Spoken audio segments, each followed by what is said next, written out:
ہمارے معاشرے میں ایک برائی یہ بھی پائی جاتی ہے اور بڑی کثرت کے ساتھ کہ لوگوں کو اپنی تعریفات سننے کا بڑا شوق ہے. صحیح. ٹھیک ہے نا. اور جو شخص اس شوق کی تکمیل کر دے, دو چار جملے بول دے, اس سے معتبر, اس سے اچھا آدمی جو ہے وہ نہیں سمجھا جاتا. خوش آمدیوں کو پسند کیا ہو. حالانکہ حدیث پاک ہے, یہ پیارے آقا صلی اللہ علیہ وسلم کے فرمان کا خلاصہ یہ ہے کہ مداحوں کے منہ میں خاک جھونک دو. یعنی جو تمہاری تعریفیں کر رہے نا ان کی تعریفوں کا منہ بند کرو. وجہ یہ کہ انسان کی تعریفات جو ہے خاص طور پر جھوٹی تعریفات, اور یہ تو ویسے ہی مطلب بڑا سخت حکم ہے اس کا. تو اس حوالے سے آپ کیا سمجھتے ہیں کہ اگر ہمارے معاشرے میں کسی کا کہیں کوئی انٹروڈکشن کروانا ہوتا ہے, اب وہ پہلے سے بتا دیتے ہیں کہ جناب فلاں فلاں القابات جو ہے وہ اپنے ذکر کرنے, ٹھیک ہے, اور یہ بات کہنی ہے, ٹھیک ہے. اچھا, اسی طریقے سے کسی کا کہیں انٹرویو ہو جائے اور وہاں کوئی اپروچ ہو تو انسان کہتا ہے کہ یار دو چار جملے تعریفوں کے میرے وہاں پر پہلے سے ہی پہنچ جانے چاہیے تاکہ اس میں مطلب بہتری کے معاملات ہوں. تو یہ جو نیچر اس وقت بن گئی ہے معاشرتی, دیکھیں اگر ہم برائیوں کے اندر, تو اس وقت ہماری بڑی تعداد اس میں انوالو ہے, ملوث ہے. تو اس بارے میں کیا کہتے ہیں آپ؟ جی, یہ فطری ایک بات ہے کہ انسان اپنی تعریف کو پسند کرتا ہے اور اپنی مذمت پر اس کا دل دکھتا ہے. لیکن جو اسلام کی تعلیمات ہیں وہ یہ ہیں کہ جب کوئی ہماری تعریف کرے تو ہمیں ایسا نہیں ہونا چاہیے کہ ہم پھول کر جو ہے وہ خوشی سے پھول جائیں اور جو ہے اس تعریف کرنے والے کی جو ہے نا حوصلہ افزائی کریں, اس کو مزید تعریفوں پہ ابھاریں اور لوگوں کو ترغیب دیں کہ بھائی میری تعریفیں کرو جناب, ٹھیک ہے نا. تو یہ ایک مضحکہ خیز بات ہے, بلکہ ہونا ہی چاہیے کہ مناسب انداز کے اندر تعریف کرنے والی کی اصلاح کر دی جائے کہ بھائی اس طرح کسی کی منہ پہ تعریف نہیں کرتے. سامنے والا تکبر میں بھی آ سکتا ہے, اس کے اخلاص کو بھی ٹھیس پہنچ سکتی ہے.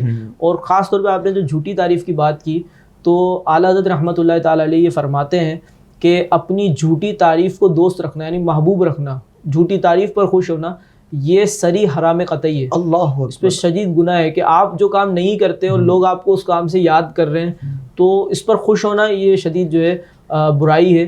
اور ہمارے بزرگوں کا اگر عمل دیکھیں, امام اعظم ابو حنیفہ رحمۃ اللہ علیہ بازار میں موجود تھے, دو شخص گفتگو کر رہے تھے, امام صاحب ان کی گفتگو سن رہے تھے. وہ کہنے لگے کہ یہ وہ شخص ہیں, یعنی امام صاحب کی طرف اشارہ کر کے کہنے لگے یہ وہ شخصیت ہیں جو پوری رات عبادت کرتے ہیں. اللہ اکبر. امام اعظم ابو حنیفہ رحمۃ اللہ علیہ کو اپنا حال معلوم تھا کہ آپ آدھی رات تک عبادت کیا کرتے تھے اس وقت تک. اچھا, تو جب آپ کی تعریف کی گئی کہ یہ پوری رات عبادت کرتے ہیں تو امام اعظم ابو حنیفہ رحمۃ اللہ علیہ نے اس رات سے پوری رات عبادت کرنا شروع کر دی. آپ یہ فرماتے ہیں کہ مجھے اس بات سے حیا آئی کہ اللہ کی مخلوق میرے بارے میں کوئی رائے رکھے اور میں ویسا نہ ہوں.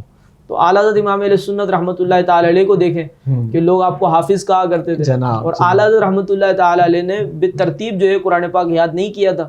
تو آپ نے رمضان المبارک میں خاص اس وجہ سے قرآن پاک کو یاد کیا کہ لوگ جو آپ کو حافظ کہتے ہیں ان کا کہا ہوا سچا ہو جائے. یعنی ان واقعات سے ہمیں یہ پتہ چلا کہ جب ہمارے اسلاف کی کوئی تعریف کرتا اور بالفرض اگر وہ پہلو اس وقت ان میں مکمل طور پر اگر نہ پایا جاتا تو وہ اپنے آپ کو امپروو کر لیتے. جی کیونکہ بری بات ہے نا کہ ایک چیز ہمارے اندر نہیں اور ہم اس کو پسند کرتے ہیں. دادا صاحب رحمۃ اللہ علیہ نے کشف المحجوب کے اندر لکھا ہے کہ بدترین انسان وہ ہے کہ جسے اس نام سے یاد کیا جائے جو اس کی حقیقت نہ ہو, یعنی اس کی حقیقت کے خلاف اسے کوئی نام دیا جائے اور وہ اسے پسند بھی کرتا ہو. بدترین آدمی اس کو قرار دیا. تو ہمارے بزرگوں کی عادت تھی کہ برملا جو ہے وہ حقیقت واضح کر دیا کرتے تھے. اگر کوئی مبالغہ آمیزی کرتا ان کے سامنے تو آپ فرما دیا کرتے تھے کہ میں ایسا نہیں ہوں, میرے اندر یہ خوبی نہیں ہے. یعنی پتہ ہے میں آپ کو بات کروں, یہ ہے حقیقت پسندی. جی, یعنی جن لوگوں کو اپنی تعریفیں سننے کا شوق ہے اور خاص طور پر جھوٹی تعریفوں پر بھی وہ رکتے نہیں ہیں بلکہ خوشیاں مناتے ہیں دلی طور پر,